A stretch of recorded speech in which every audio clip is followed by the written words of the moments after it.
कोलकाता के RG Kar medical college में पिछले साल दुष्कर्म और हत्या की शिकार हुई डॉक्टर के दुखी माता पिता ने सोमवार को शहर की एक अदालत में याचिका दायर कर अपराध स्थल पर दोबारा जाने की अनुमति मांगी। उन्होंने ये भी घोषणा की कि वे 9 अगस्त को नबन्ना अभियान और 14 अगस्त को रिक्लेम द नाइट प्रदर्शनों में शामिल होंगे, जो उस दर्दनाक घटना की पहली बरसी और महिलाओं के खिलाफ अपराधों के विरोध में जनाक्रोश को दर्शाने वाला एक महत्वपूर्ण कदम है। पीड़िता के माता पिता का यह फैसला न केवल उनके दर्द को दर्शाता है बल्कि न्याय की लड़ाई में उनकी दृढ़ता को भी उजागर करता है। आपको बता दें कि आरजीकर मेडिकल कॉलेज में पिछले साल दुष्कर्म और हत्या की शिकार हुई डॉक्टर के पिता ने मीडिया के साथ बातचीत के दौरान कहा, हमें नहीं लगता कि केंद्रीय जांच ब्यूरो सभी दोषियों को पकड़ने के लिए उचित जांच कर रहा है, इसलिए जरूरी है कि हम अपने कानूनी सलाहकार के साथ सेमिनार हॉल में पहुंच सकें जहां पर यह सब हुआ। दोबारा वहां जाने से हमारे वकीलों को भविष्य की अदालती कार्यवाही के दौरान सवालों के जवाब देने में मदद मिलेगी।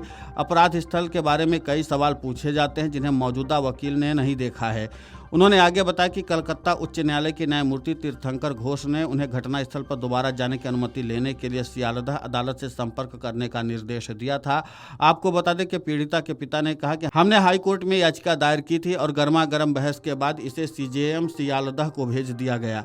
सीजेएम ने कहा कि इस मामले की लिस्टिंग के 48 घंटे के अंदर कार्रवाई करनी होगी। हम क्राइम सीन पर नहीं जा पाएंगे, हमारे वकीलों की टीम जाएगी। संदीप घोष और अजित मंडल दोनों कोर्ट में मौजूद रहेंगे।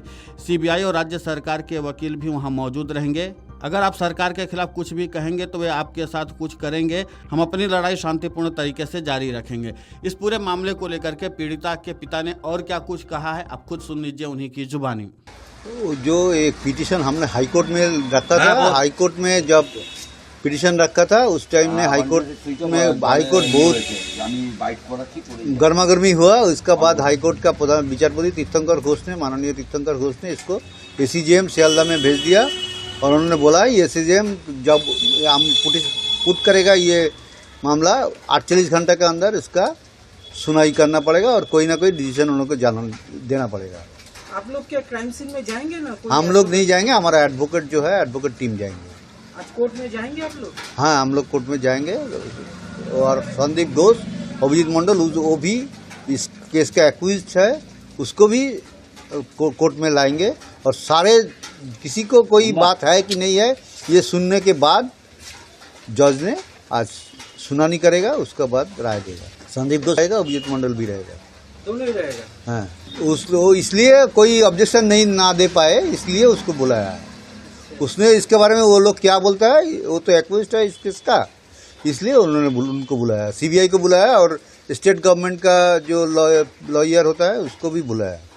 वो तो आएगा, सरकार का विरुद्ध में कोई बात बोलेगा, आप भी बोलिए, उसका विरुद्ध में आपको भी कोई ना कोई दिक्कत आएगा। तो लड़ाई ऐसे ही चलते रहेगा, हमारा लड़ाई शांतिपूर्ण रहेगा।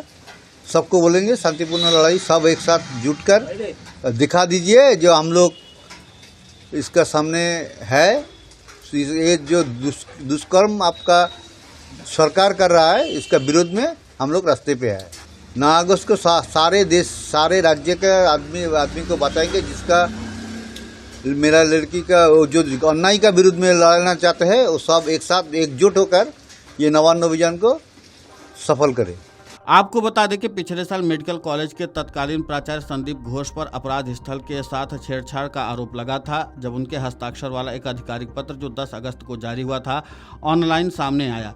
इस पत्र में अस्पताल के हर विभाग में तत्काल नवीकरण कार्य शुरू करने का निर्देश दिया गया था। इसके अलावा पुलिस जांच को लेकर भी सवाल उठे थे, जब एक वीडियो ऑनलाइन वायरल हुआ था जिसमें पीड़िता का शव मिलने के बाद अपराध स्थल पर भीड़ दिखाई दी। पुलिस ने बाद में स्पष्ट किया कि पीड़िता के शव के आसपास 40 फीट का क्षेत्र घेर दिया गया था, लेकिन पीड़िता के माता पिता ने इन दावों का खंडन किया था। इस साल जनवरी में सिविक वॉलंटियर संजय रॉय को डॉक्टर के साथ बलात्कार और हत्या का दोषी ठहराया और आजीवन कारावास की सजा सुनाई गई। हालांकि पीड़िता के माता पिता ने मामले की आगे की जांच के लिए कलकत्ता उच्च न्यायालय में याचिका दायर की थी। मीडिया के साथ बातचीत में परिवार ने सीबीआई की चल रही जांच पर असंतोष जताया था और इसी के नाते से एक बार फिर से उसी असंतोष की झलक आपको पीड़िता के पिता के बयान में भी दिखी होगी। वीडियो डेस्क अमरउजाला.com। अगर आप ये वीडियो YouTube पर देख रहे हैं तो हमारे चैनल को सब्सक्राइब कर बेल आइकन दबाएं और Facebook पर देख रहे हैं तो हमारे पेज को लाइक करें।